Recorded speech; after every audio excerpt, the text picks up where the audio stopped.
com o Muniz maravilhoso, claro, a gente sabia que ia ser.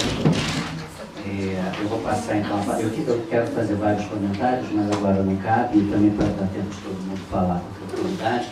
Vou passar então a palavra ao professor Marcos Dantas. Estamos diante de um momento, de uma conjuntura, em que, apesar de muitos terem declarado há alguns anos atrás que Marx estava ultrapassado, a gente repara não só que ainda é possível fazer uma análise da lógica capitalista a partir de Marx, como recrudesce na sociedade o interesse pelo seu pensamento. Por outro lado, é claro que a gente não pode mais pensar no mundo do século XIX. A gente tem que tentar trazer esse pensamento para o mundo que nós vivemos e ver até que ponto aquelas categorias, conceitos, metodologia é aplicável, como é aplicável e, principalmente, como nós podemos enriquecer. Quando falamos de comunicação, é muito interessante, porque o grosso do pensamento marxista ou marxiano é muito centrado no processo produtivo, é muito centrado no processo de produção de valor e da famosa mais-valia ou mais-valor, e toda uma outra dimensão que já estava em Marx sobre as comunicações quase não aparece. No entanto, vivemos hoje, o Muniz nos explicou isso muito bem, num mundo em que as comunicações, no sentido vulgar que a gente entende essa palavra, são hegemônicas. No mundo do espetáculo, no mundo do entretenimento. E aí, se eu fico pensando naquele processo produtivo de valor na indústria têxtil, como ela era no século XIX, fica difícil explicar o mundo que a gente vive hoje a partir do capital e a partir do pensamento de Marx. Mas se eu começo a fazer umas leituras aonde ele abria portas, mas não tinha no século XIX como explorá-las, talvez eu comece a chegar a um conjunto de respostas sobre a sociedade em que vivemos. E o que eu pretendo trazer aqui para vocês é exatamente alguma dessas leituras. A gente tem aqui 20, 25 minutos para falar, não dá para ser muito extenso, mas eu vou pegar um conceito pouco explorado, entre os que têm explorado mais do ponto recentemente, está o David Harvey, que é a relação econômica fundamental que existe do tempo e do espaço em Marx. Todo o processo capitalista de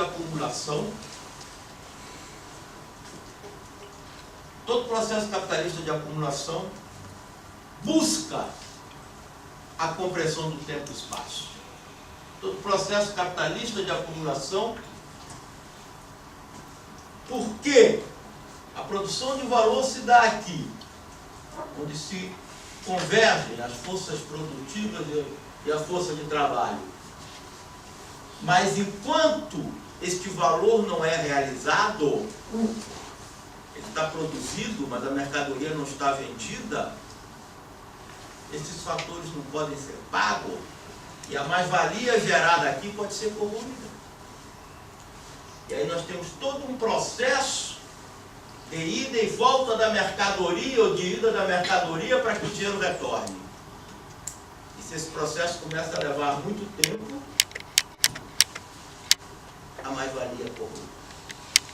Então, para que este processo, que o tempo que está aqui seja reduzido, o capital vai investir desde os seus primórdios, não só na produtividade do processo que se encontra na produção, mas vai investir desde os seus primórdios em sistemas de comunicação que acelerem a rotação do capital.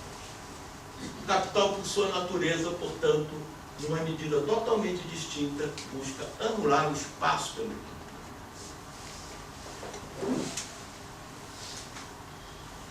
Ou, como dizem os burgueses, talismã.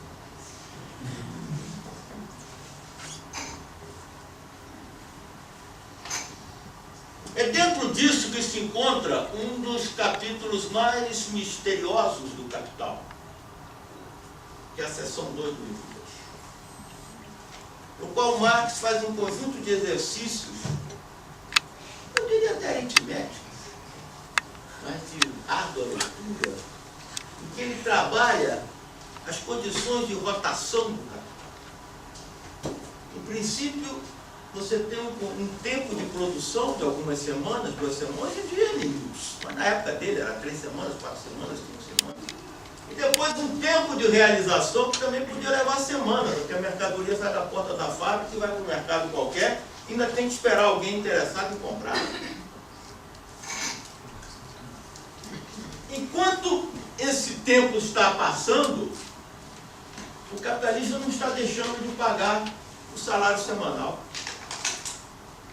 E o dinheiro ainda não retornou.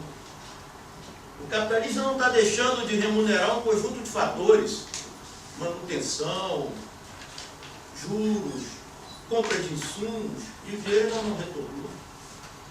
Não vai dar para entrar aqui em detalhes, né, sobre esse processo, mas o que Marx vai demonstra, né, é que a taxa anual de mais-valia, que é fundamental para a realização do lucro, né, pode ser profundamente afetada pelo tempo de rotação. E todo processo capitalista é um processo que busca reduzir o tempo de rotação ao mínimo, ou multiplicar ao máximo ao longo do ano esse tempo de rotação. E para isso, então, não só os tempos de produção vão ser reduzidos pelas tecnologias e produtividade, mas a rotação da mercadoria, principalmente a rotação do dinheiro, vai ser multiplicada ao máximo ao longo. Até porque o que o capital quer é produzir dinheiro, não é produzir mercadoria. Esse é que é o interesse dele. Se ele pudesse, tem uma frase até do Marx no Capital, que a produção é o mal necessário. Se ele pudesse, ele se livrava dela. De vez em quando tenta, né? E aí dá uns desastres aí que a gente sabe. Tudo bem. Então, é acelerar o tempo de rotação, é multiplicar a rotação por ano, sobretudo a do dinheiro, é que vai ser a busca do capital já no século XIX, e que ela vai se acelerar cada vez mais no século XX, na medida em que o sistema começa a investir nas tecnologias de transmissão e comunicação de informação.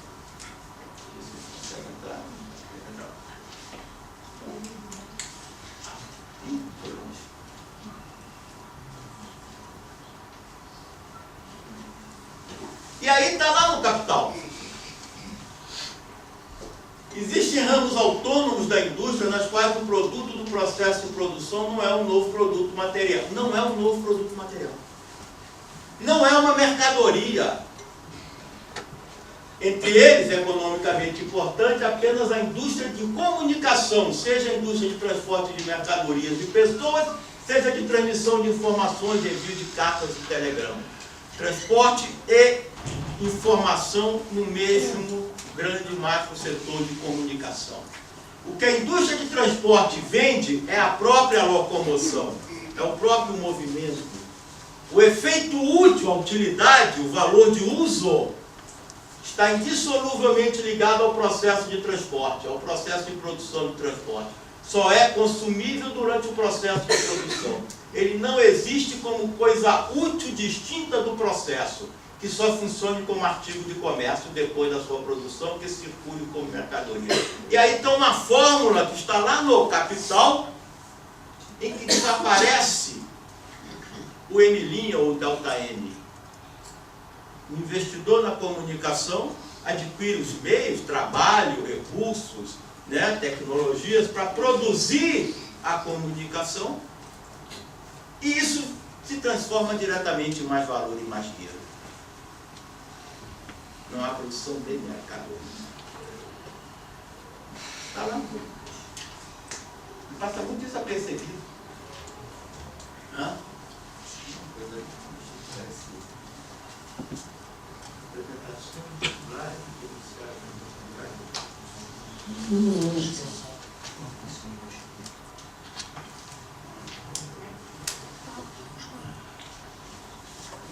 Bem,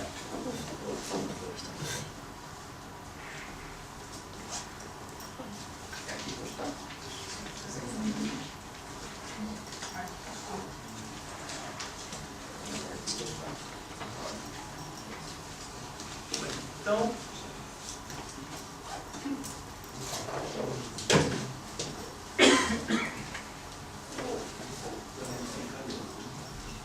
ok. Então, a forma de comunicações, como eu estava falando, é um processo produtivo que gera diretamente mais dinheiro. Tá? Agora, é verdade que no seu tempo, século XIX, Marx não aprofundou muito isso. Nos Grundrisse a gente encontra até umas especulações de como é que se gerava valor aqui. Mas o Marx não é muito conclusivo a respeito dessas especulações, tá? Mas nos deixa aqui uma bela dica para começar a entender todo o processo de desenvolvimento dessas tecnologias e da indústria que se constrói em cima delas, de produção de mais dinheiro. Então o que a gente está vendo no início, que o capital vai investir nessas tecnologias desde o céu. E começa com telégrafo. Depois vem telefone, vem radiodifusão, etc, etc.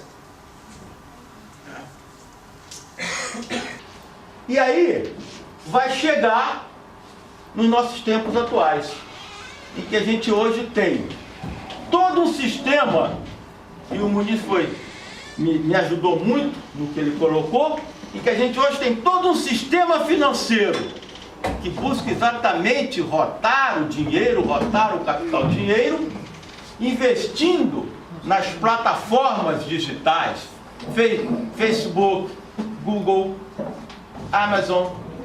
A gente olhar a estrutura de capital de todas elas é só capital financeiro, que estão voltadas exatamente para acelerar no máximo possível o tempo de rotação do dinheiro.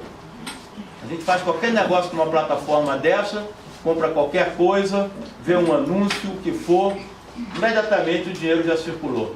Aí eu posso comprar um livro, uma roupa, ou o que for numa plataforma dessa, ou pagar um hotel para tirar umas férias, e meu dinheiro já foi. As férias é daqui a uma semana, daqui a um ano, daqui a um mês. O livro ainda vou esperar mais uma semana para receber, mas o dinheiro já está falando.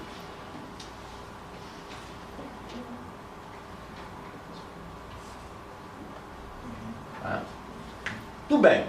Tem uma outra passagem no Marx dos Grundrisse que eu chamaria a atenção, em que ele fala: supondo-se o ato de conversão de mercadoria em dinheiro seja fixado contratualmente, isto consumirá tempo. Sempre o tempo. Calcular, pesar, medir. A redução deste movimento é também desenvolvimento de forças produtivas. Há um tempo de negociação, há um tempo para operar um contrato, há um tempo para conferir se aquele contrato está correto ou não está correto, se aquela mercadoria que chegou está de acordo com o contratado. E isso também vai implicar desenvolvimento de forças produtivas. No tempo do Marx, tudo isso era feito com a pena, caneta, papel, mas isso era lá atrás, né? O sistema capitalista vai desenvolver toda uma tecnologia para tratar a informação ligada aos contratos, ligada à gestão. E aí nós temos um crescente desenvolvimento de um tipo de trabalho que na época do Marx era quase inexistente e que se torna um trabalho que a estudantada que está aqui vai fazer daqui a pouco. Tá? Trabalho de processar informação, tratar informação, produzir informação, comunicar informação. Das mais variáveis. A fórmula é a mesma, só que eu troquei aqui o P pelo I. Né?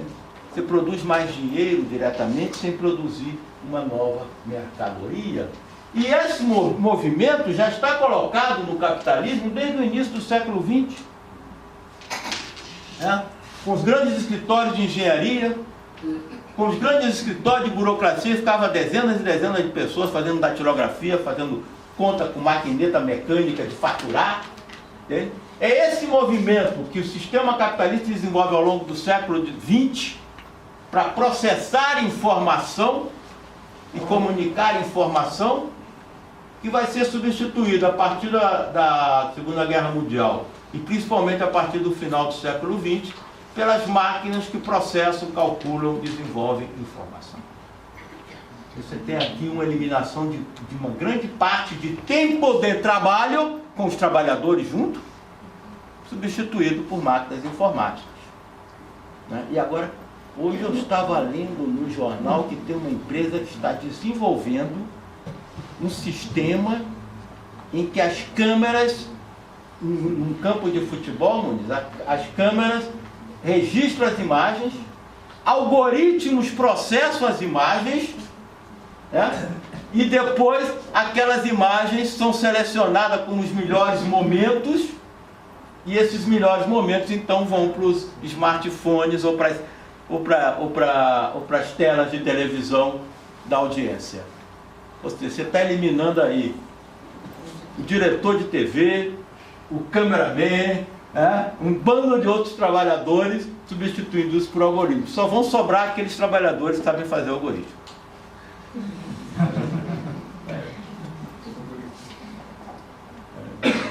Agora o tempo todo é o quê? É a rotação do capital que está determinando isso. Entende?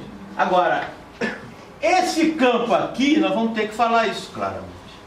Na medida em que os marxistas em geral deram extraordinária atenção aos operários e olhavam o processo de produção de mais valor, mas não olhavam o processo de realização do valor, toda essa dimensão do desenvolvimento capitalista passou praticamente desapercebida ao longo de quase todos os séculos.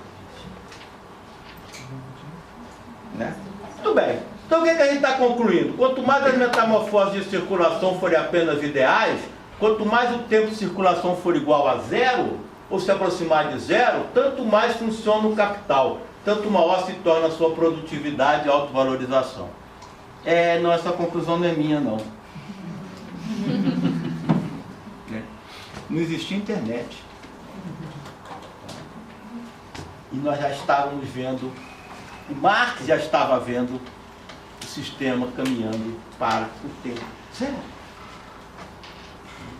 Quando eu estiver no meu tempo, faltando 5%, que eu vou até onde der, mas eu queria praticamente mostrar como lá no Capital, ou nos Grundrisse, a gente já encontra os fundamentos para tentar entender a sociedade que nós estamos vivendo hoje. Agora nós temos que desenvolver esses fundamentos, claro, porque lá naquela época o Marx foi até onde ele podia ir, até onde devia ir. Ele estava na época do telégrafo. Nós estamos hoje na época da internet. Onde é que nós vamos avançar isso aí? O Harvey, por exemplo, diz muito bem que se eu tenho um tempo de giro de produção altamente acelerado, eu tenho também que ter um tempo de giro de consumo altamente acelerado. Então aquilo que eu consumo hoje eu tenho que descartar amanhã para consumir de novo. E é nisto que vai se desenvolver as indústrias da informação e aquilo que Debord vai chamar de sociedade de espetáculo. Isso aqui é o mapa da telegrafia no final do século XIX. Uma mensagem podia sair da Índia até a Inglaterra em 5 horas pelo sistema de telégrafo. Sem o sistema de telégrafo levaria meses de navio, coisa e tal. Agora você imagina um empresário na Inglaterra recebendo um telégrafo da Índia, que a sua mercadoria já foi vendida, e podendo chegar no banqueiro: olha, a minha mercadoria já está vendida, as barras de ouro já estão vindo aí. O que isso não dava a ele um poder de barganha na hora de negociar juros?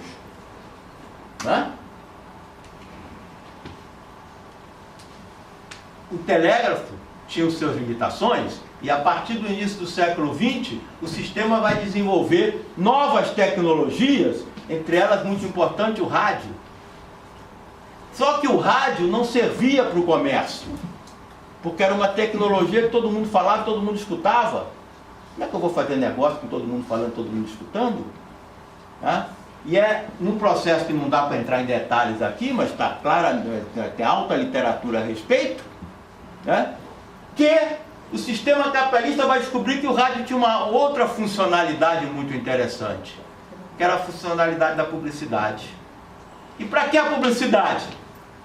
Acelerar a rotação do capital. E o rádio tinha essa finalidade. E aí vai começar a se desenvolver todo um sistema radiofônico para difundir a publicidade. Agora, ninguém vai ligar a rádio para escutar publicidade. Você vai ligar a rádio para escutar música, para se divertir, para entretenimento, para um jogo de futebol. O rádio começa então a construir uma indústria, ou vai se associar com outras indústrias, como a fonográfica, para criar essa atração para uma sociedade e, ao mesmo tempo, moldar uma sociedade de consumo. Uma sociedade vocacionada a consumir, uma sociedade que queira consumir. A gente esquece que no tempo de Marx não existia sociedade de consumo. As pessoas, fora, é claro, os aristocratas, os muito ricos, as pessoas, mesmo pessoas de classe média, elas consumiam o básico. Não saíam comprando toda hora. Elas tinham uma camisa, essa camisa durava meses. O cara nem trocava de camisa de um dia para o outro. Vai ser necessário começar a construir uma sociedade de consumo, e essa sociedade de consumo, então, vai se expandir exatamente incorporando ou assimilando ou consumindo uma produção excedente que a produtividade permitia consumir, e nós vamos chegar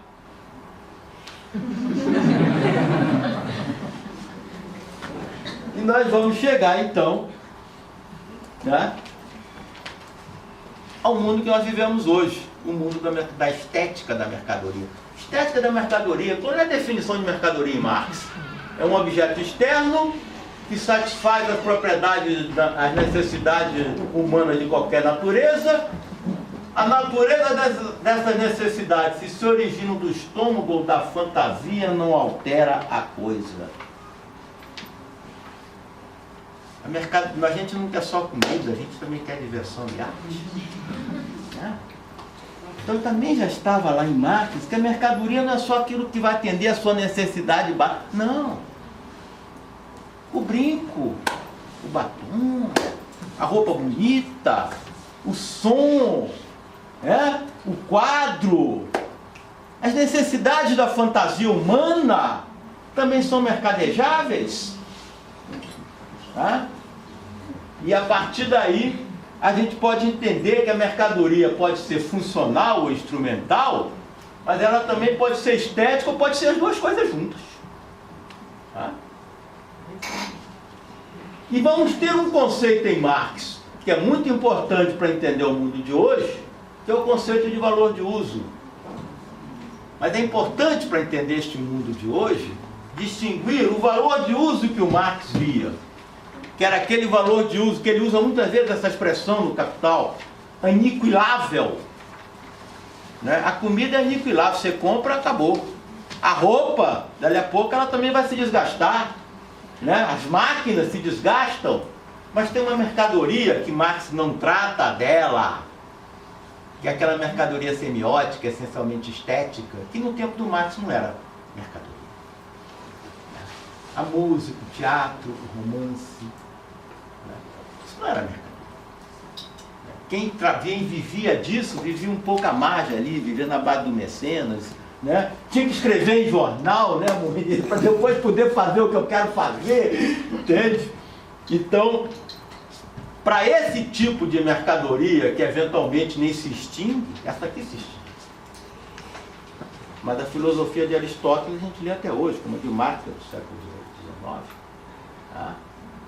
Então, essa aqui vai se reproduzindo, não importa o suporte. e as tecnologias vão sendo desenvolvidas para dar suporte a um produto cujo valor de uso necessariamente não se extingue com o seu uso. Tá? Aqui nós estamos tratando de um bem, como dizem os economistas, de rendimentos decrescentes. Aqui nós estamos tratando de um bem de rendimento crescente. Isso vai criar muitos problemas que a gente eventualmente não vai poder tratar aqui, ou poderá tratar ao longo da conversa, né? Para a própria economia política, inclusive para a economia política marxista. E também para os economistas neoclássicos, que não têm categorias para tratar aqui. Muito bem. Então, o sistema, como eu já venho dizendo, eu vou tentar avançar só um pouquinho para tentar chegar a uma conclusão. O sistema começa a ter que criar uma sociedade capaz de consumir o seu excedente e chegamos na sociedade do espetáculo na qual nós vivemos. Né? Aquela que o Debord já descreveu há 50 anos atrás, um livro que continua atualíssimo e que é de total inspiração e categorização marxiana. Mas, como disse Anselmo Japp, o Debord é ao mesmo tempo o último marxista e o primeiro pós-marxista. E ele é que vai então dizer que nós vivemos numa sociedade, né, no mundo do espetáculo. É aquela etapa superior do mundo da mercadoria. Né? E a gente percebe, por exemplo, só para citar dois espetáculos que a gente tem muita ligação com ele, até que o Rio de Janeiro se envolveu, né? O Comitê Olímpico fatura quase 4 bilhões de dólares num ciclo olímpico. A FIFA faturou 5 bilhões de dólares na Copa do Brasil. E agora nessa da Rússia faturou mais de 6 bilhões de dólares. Faturou como? Faturou, claro, vendendo anúncios, vendendo espaços publicitários, vendendo cotas para as televisões, né? E por sua vez, quem está pagando? Quem está pagando o anúncio da cerveja? Alguém fabricou a cerveja. Alguém fabricou a garrafa, alguém fabricou o líquido, alguém compra. Quem está pagando a camisa da Nike? Alguém fabricou a camisa. Tá? Então você tem aí uma produção material que acaba gerando todo esse lucro. Agora, essa produção material que também paga o salário do Neymar, do Messi, etc. e tal, né? Para que eles anunciem o quê? Para que eles produzam uma subjetividade social voltada para o consumo. Uma subjetividade social voltada para o espetáculo. Uma subjetividade social que queira comprar a camisa da Nike, seja amarela, seja azul, mas que queira comprar a camisa da Nike, não importa. Então você passa a ter uma sociedade que cada vez mais, né, o espetáculo, e aqui eu vou, só para concluir, para não ocupar muito espaço, eu vou só querer chegar neste ponto para... Deixa eu ver onde é que nós estamos. Tá aqui, deixa eu ver.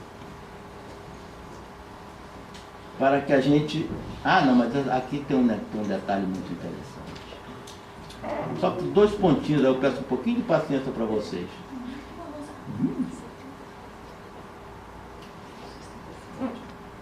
Aqui é muito interessante. Porque vejam bem esses 2 anúncios.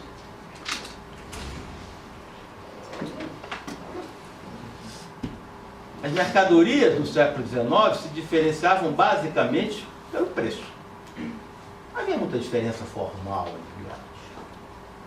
Mas hoje, alguém anuncia um carro como uma obra de arte numa parede de museu.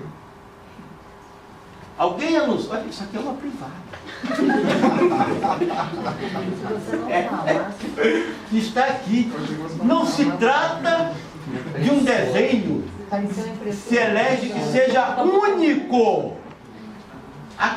Aquele princípio da obra de arte, da unicidade, é uma privada. Então você vê o processo de estetização da mercadoria, que não é mais vendida pelo seu valor de uso funcional, mas sim pelo seu valor de uso estético, pelo que ela representa para os consumidores. Haveria muito o que falar sobre a questão da segmentação dos mercados, sobre a questão da distinção que o Bourdieu tratou de uma forma magnífica no livro chamado A Distinção, né? Mas o tempo não vai nos permitir, mas eu não poderia deixar de mostrar a que ponto chega o processo de cientização da mercadoria. E aí, então, para concluir por agora, depois, se for o caso, a gente aprofunda um pouco mais, só para que a gente relaxe. Aqui está até o Gemerson falando da estetização da mercadoria. E só para concluir, então, mostrando isso de uma forma bem sistêmica, que esse espetáculo tem que chegar na casa de cada um. Né? Me dá um trabalho fazer esse negócio, porque toda hora tem que substituir o centroavante aqui por outro. Segue líder. Segue líder. Pois é. Toda hora. Agora vou botar um outro aí que já está indo embora. Mas observem que enquanto a gente pensa que está vendo aqui um jogo de futebol, né? A quantidade de marcas que estão nos penetrando no olho.